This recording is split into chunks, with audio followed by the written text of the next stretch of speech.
Bien-aimés et chers téléspectateurs de la NTI, je vous salue au nom de Jésus. Grande est notre joie ce soir de vous apporter un message de la part du Seigneur. Et nous remercions le Seigneur qui nous a donné cette occasion, ainsi que le directeur de la NTI qui a bien voulu nous donner cette possibilité de vous apporter ce message de la part de notre Dieu. Alors nous voulons vous parler dans cette émission Sublime Famille, une émission qui a pour but d'édifier et de former les couples en vue d'une famille de haute estime selon Dieu, mais aussi une famille qui sera basée dans la parole de Dieu. Alors nous voulons ce soir vous demander, vous qui nous suivez, de pouvoir prier le Seigneur avant de passer à notre sous-thème de ce soir. Notre Seigneur, notre Dieu, je te rends gloire pour cette occasion que tu nous donnes d'annoncer ta parole, et merci aussi pour cette télé qui est un moyen, Seigneur, que tu as établi dans cette ville pour apporter, Seigneur, également ta parole au travers le monde entier. Bénis, Seigneur, tout ce que nous allons dire ce soir et édifie, Seigneur, ceux qui nous suivent de près ou de loin.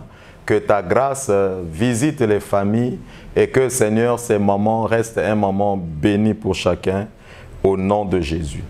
Amen. Et ce soir, nous voulons vous parler sur l'initiative divine pour fonder une famille. L'initiative divine de fonder une famille. Je voudrais vous amener à découvrir que Dieu a institué deux choses très importantes. Nous avons la famille, d'une part, et d'autre part, nous avons également l'Église. Alors, on ne peut pas détruire la famille, on ne peut pas détruire également l'Église. Ce sont des choses qui tiennent vraiment à cœur de Dieu. Nous constatons que beaucoup négligent leur famille et beaucoup n'ont pas une compréhension de ce que c'est l'Église. Mais nous voulons vraiment que chacun de vous comprenne que la famille physique est très importante et la famille spirituelle également est très importante. Alors, en nous basant sur la parole de Dieu, nous voulons vous parler de la famille et vous aider à comprendre c'est quoi la famille selon Dieu et surtout d'avoir une considération pour votre famille. Nous avons beaucoup de ceux aujourd'hui qui rejettent leur famille parce que la famille est pauvre. Ceux également qui aujourd'hui pensent que ma famille ne m'a pas soutenu. Et lorsque ces personnes ont réussi, elles tournent totalement le dos à leur famille. Ce n'est pas bien. Alors, au regard de la création, lorsque nous voyons le commencement dans le livre de Genèse, les premiers chapitres et deuxième chapitre, nous nous rendons compte, permettez-moi de vous lire juste le verset 12 du chapitre 1er de Genèse, et vous pouvez continuer jusqu'au verset 25e de ce même texte. Je disais Genèse chapitre 1, verset 1, verset 12. Chapitre 1, verset 12. La terre produisit de la verdure, de l'herbe portant de la sémence, selon son espèce, et des arbres portant du fruit et ayant en eux leur sémence selon leur espèce. Dieu vit que cela était bon. Alors, nous découvrons ici, dans ce texte, qu'est-ce qui est mentionné? Ce qui est mentionné, ce sont les herbes qui portent des sémences selon leur espèce. Et lorsque nous avançons un peu, nous découvrons également, la Bible fait mention des arbres. Des arbres ont porté des fruits selon leurs espèces. Et vous avancez encore, vous vous rendez compte que la parole de Dieu mentionne la race ou bien la famille des animaux, des oiseaux, des poissons. Tout cela ont été créés par le Seigneur selon leurs espèces. Mais ce qui est curieux, c'est que l'homme qui devrait donner le nom à ces différentes espèces animales ou bien végétales s'est rendu compte qu'il n'y a pas une espèce semblable à lui. Il n'y a pas une famille qui peut être attachée à l'homme. Et l'homme, dans son cœur, s'inquiétait. Le Seigneur a eu cette pensée que l'homme avait et a dit que ce n'est pas bon que l'homme soit seul. Nous allons lui faire un être semblable. Alors vous voyez, il est venu ici une pensée de la création de l'homme, mais surtout de la fondation d'une famille. Nous avons la famille animale, la famille végétale et la famille humaine. Mais Dieu a fondé la famille, Dieu a créé la famille en s'appuyant sur deux espèces humaines qui sont l'homme et la femme. Lorsque nous allons dans Genèse chapitre 2, le verset 20e, ce texte dit « Et l'homme donna des noms à tout le bétail, aux oiseaux du ciel et à tous les animaux des champs. Mais pour l'homme, il ne trouva point d'aide semblable. » Alors vous voyez, l'homme ici montre à Dieu le désir ou l'envie d'avoir une famille. Et c'est ce qui a poussé le Seigneur de pouvoir l'aider dans ce sens selon son désir. Lorsque nous revenons encore à Genèse chapitre 1, le verset 27, il est mentionné, Dieu créa l'homme à son image, il le créa à l'image de Dieu, il créa l'homme et la femme. Toujours dans ce texte, nous lisons le verset 28 de Genèse 1.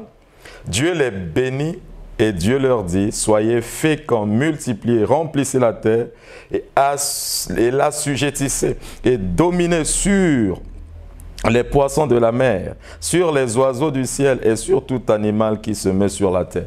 Vous voyez, la famille humaine devrait dominer sur les restes des familles, que ce soit les animaux, que ce soit les poissons, que ce soit les oiseaux, les reptiles. La famille humaine est appelée à dominer sur ces espèces. Dans Genèse chapitre 2 au verset 7, il est écrit dans ce texte, « L'Éternel forma l'homme de la poussière de la terre, il souffla dans ses narines un souffle de vie et l'homme devint un être vivant. » Et lorsque nous sautons à partir du verset 22 jusqu'au verset 25, on nous dit ici, l'Éternel Dieu forma une femme de la côte qu'il avait prise de l'homme et il l'amena vers l'homme. Alors nous voyons de l'homme est sortie une femme. Et cette femme sera avec l'homme pour fonder ou former ce qui est une famille selon Dieu. Alors nous sommes conscients qu'il y a aujourd'hui plusieurs personnes, lorsque nous voyons au travers le monde, qui fondent leur famille avec des animaux. Mais cela n'est pas biblique. Je me souviens d'une personne qui a considéré une chatte comme étant quelqu'un de sa famille et qui a légué même de l'héritage à cette chatte. Vous voyez, ce n'est pas selon le plan de Dieu. Et nous avons des hommes et des hommes, des femmes et des femmes qui s'unissent aujourd'hui pour fonder une famille. Et nous avons aussi des gens qui font des enfants, mais qui les négligent et qui n'ont aucune pensée sur la famille. Mais nous revenons sur la parole de Dieu pour vous faire découvrir que le Seigneur tient beaucoup à la famille. Et quel que soit le type de famille que vous voulez avoir, nous voulons vous encourager à la fonder selon Dieu et selon la parole de Dieu. Alors, nous découvrons que le besoin de l'homme et de la femme est très important pour fonder une famille. Pour qu'il y ait famille, il faut qu'il y ait homme, il faut qu'il y ait femme. Mais nous savons déjà qu'au début, le Seigneur a libéré une parole sur cette famille. Cette parole est une bénédiction qui permet à cette famille de se multiplier, non seulement, mais de pouvoir aussi dominer sur les autres espèces des familles de la terre. Je parle du règne animal et aussi du règne végétal. Alors, comme nous avons dit, en tant qu'hommes, nous avons été inspirés par le Seigneur, nous avons été marqués par le Seigneur pour fonder une famille. Et la continuation de cette famille devait se faire. Le Seigneur est parti d'un fait physique pour l'étendre à un fait spirituel. Nous avons aussi également cette promesse qui a été faite à Adam et Ève, qui s'est progressée jusqu'à Abraham et plus tard à David. Et dans cette succession, nous avons Christ qui est venu issu d'une famille. Et en Christ, nous avons aujourd'hui la pluralité d'une famille, différentes familles physiques, mais réunies en Christ, qui deviennent tous un seul peuple de Dieu, ou bien une seule famille de Dieu. Donc vous voyez, Dieu nous prend de la famille physique et nous amène dans la famille spirituelle. Et je crois qu'il n'y a rien à changer dans la manière de faire de Dieu. Et il est important que chacun de nous, vous qui me suivez, vous qui me suivez, de prendre conscience qu'il est très important en tant qu'homme, en tant que femme, de pouvoir fonder une famille. Et comme le Seigneur, 3 choses que je partage avec nous. Pour que nous puissions arriver à fonder une famille, il faut un désir, il faut manifester un désir. On est un enfant, on est un jeune, on grandit. Mais il y a parfois des périodes de notre vie où nous devons penser fonder une famille. Il y a des gens aujourd'hui qui ont les moyens, mais ils prennent une femme par-ci, par-là, ils mettent des enfants par-ci, par-là, et ils n'ont aucune notion de fonder une famille. Il y a ceux parfois qui ont grandi, mais avec le temps, ont négligé les parents. Moi, j'ai souffert, personne ne m'a soutenu. Mes parents sont vieux, ils sont ceci, cela. Je ne peux pas leur donner des mains et je change la famille, je vais chercher ailleurs. Non, nous sommes appelés à avoir un désir. Et le désir que nous avons est de considérer notre famille, celle dans laquelle nous sommes nés, mais aussi de fonder une propre famille avec une femme que nous allons avoir. Et lorsque nous revenons dans Genèse au chapitre 2, le verset 18e, la parole de Dieu mentionne, l'Éternel Dieu dit, « Il n'est pas bon que l'homme soit seul, je lui ferai une aide semblable à lui. » Donc, il faut une aide, il faut une personne qui ressemble à l'autre, il faut une personne qui partage la vision de l'autre pour pouvoir fonder une famille. Le désir, est-ce que vous qui me suivez de près ou de loin, avez-vous ce désir de fonder une famille?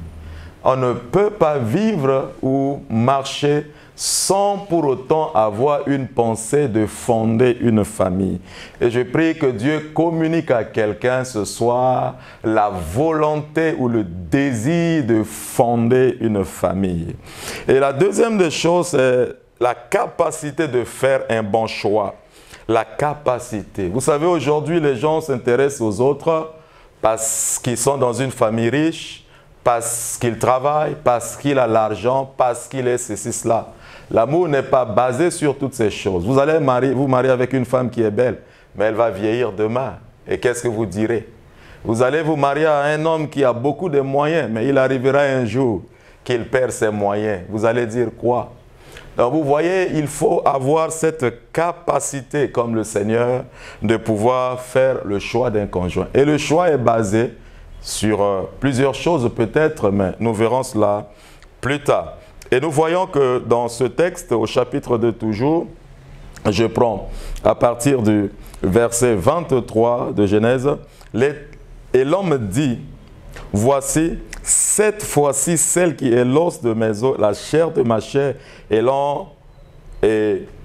on l'appellera femme, parce qu'elle a été prise de moi. » Et la suite nous mentionne que c'est pourquoi l'homme quittera son père et sa mère, s'attachera à sa femme et ils deviendront une seule chair.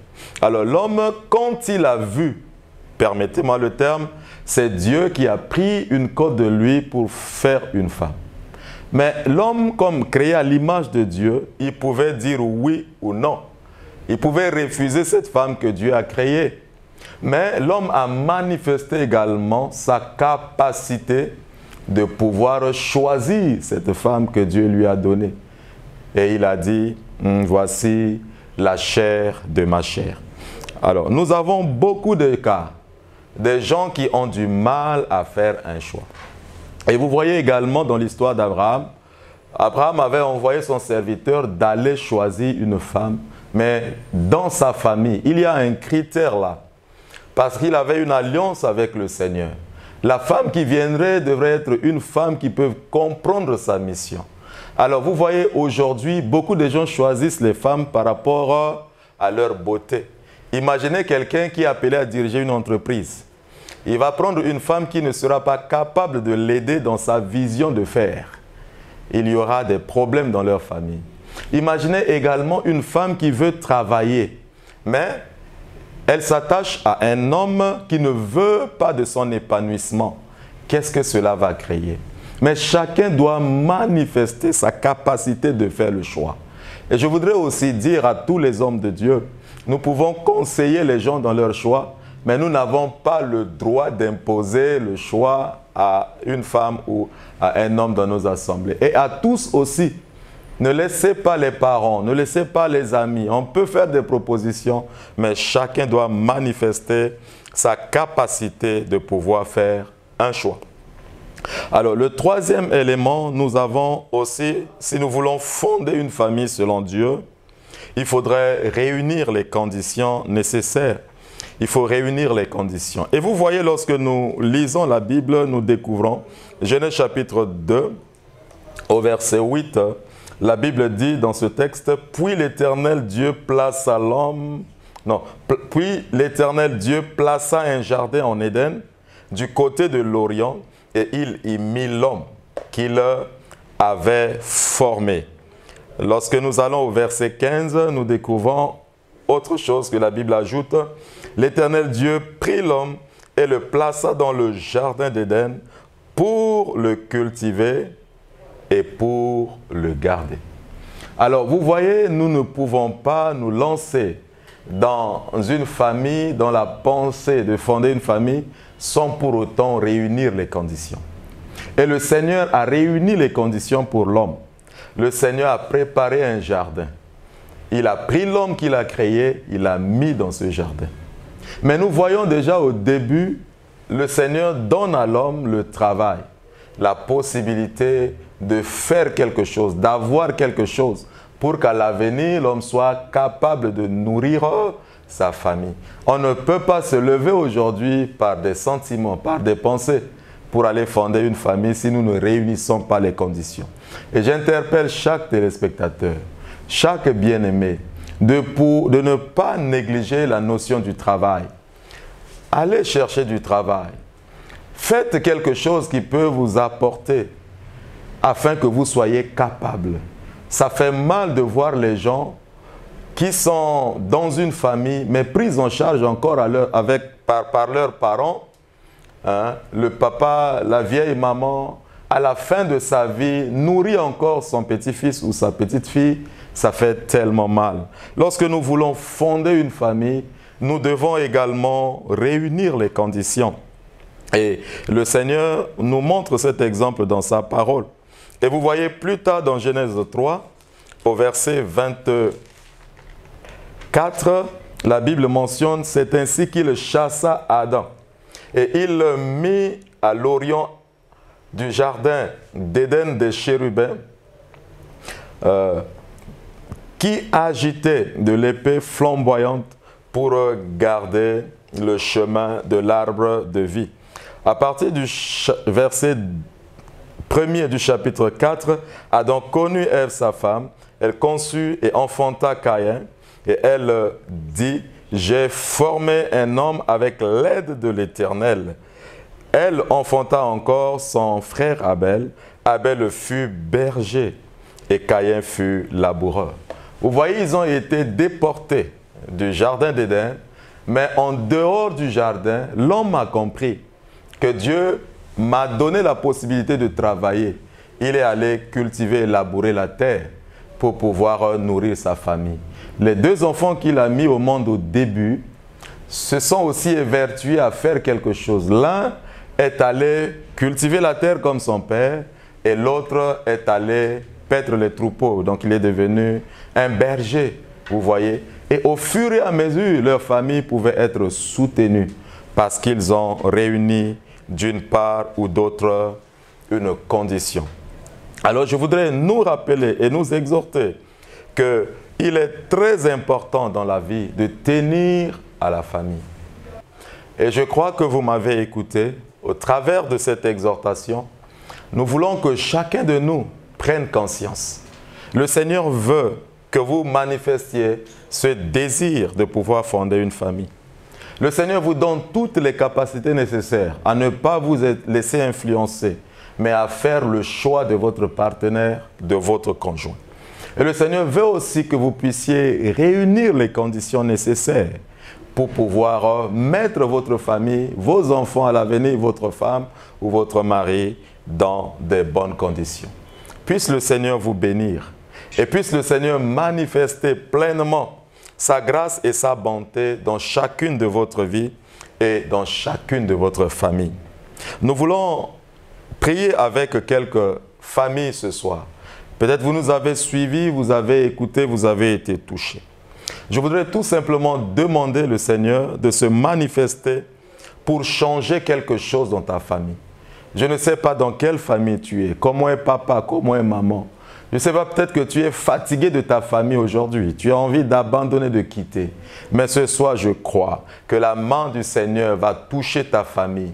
La puissance du Seigneur va agir et se manifester. Seigneur, je prie pour ces familles qui traversent des moments difficiles. Laisse que ta grâce et ta puissance agissent en leur faveur. Laisse que tu puisses, Seigneur, oh mon Dieu, changer quelque chose. Ce que l'ennemi a sémé dans ces familles, ce que l'ennemi a déstabilisé dans ces familles. Je déclare dans le nom de Jésus un changement selon la puissance du Saint-Esprit, afin que cette famille, Seigneur, oh mon Dieu, passe des ténèbres à la lumière et ait une bonne compréhension de la notion de famille. Change des familles au nom de Jésus. Et je voudrais aussi élever ma voix, prier avec quelqu'un qui manque de volonté. Peut-être que tu as en face de toi plusieurs hommes qui s'intéressent à toi et tu as du mal à choisir un. Tu as devant toi plusieurs femmes et tu les vois toutes belles.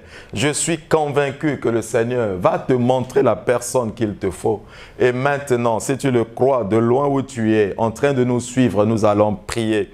Dis tout simplement au Seigneur, manifeste dans ma vie la grâce pour que j'aie la volonté de choisir. Je ne veux pas choisir, Seigneur, selon l'argent de la personne. Je ne veux pas choisir selon la famille de la personne. Je ne veux pas choisir selon les diplômes de la personne. Je ne veux pas choisir selon les couleurs de la peau de la personne, mais je veux choisir quelqu'un que tu as réservé pour moi afin que j'aie une famille heureuse. Nous prions le Seigneur. Seigneur, manifeste ta grâce dans la vie d'un homme, dans la vie d'une femme qui jusque-là, Seigneur, n'a pas encore le courage, n'a pas encore la volonté, Seigneur, de choisir un homme ou de choisir une femme pour fonder une famille. Laisse que ta grâce et ta puissance localisent cette personne dans le nom de Jésus, afin qu'elle s'engage, Seigneur, à faire un choix au nom de Jésus. Et je veux encore prier le Seigneur pour quelqu'un, pour une famille ce soir. Que le Seigneur, notre Dieu, favorise les conditions de ta famille. Il y a des familles où les gens ne travaillent pas. Il y a des familles où il n'y a pas l'amour. Il y a des familles où il n'y a pas la joie, il n'y a pas la paix, il n'y a pas de bonheur. Il y a une famille où on ne se comprend pas. Il y a des familles où des fois on ne se pardonne pas. Il y a des familles où on a de la haine envers les uns les autres. Il y a des familles où on ne se salue pas. Il y a des familles où des fois on a du mal à regarder l'autre. Mais nous allons prier le Seigneur qu'il favorise les circonstances, qu'il favorise les situations dans ta famille.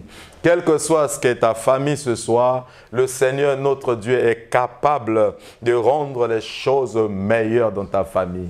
Loué soit le Seigneur qui a fondé la famille. Il est le seul capable d'agir et de transformer. Seigneur, tu l'as fait dans la vie de Joseph. Lorsqu'il a vu sa famille, lorsqu'il a vu son père, lorsqu'il a vu ses frères et sœurs, Seigneur, il ne s'est pas manifesté pour pouvoir leur faire du mal. Mais il a dit que le mal qu'ils ont fait, l'Éternel a transformé en bien.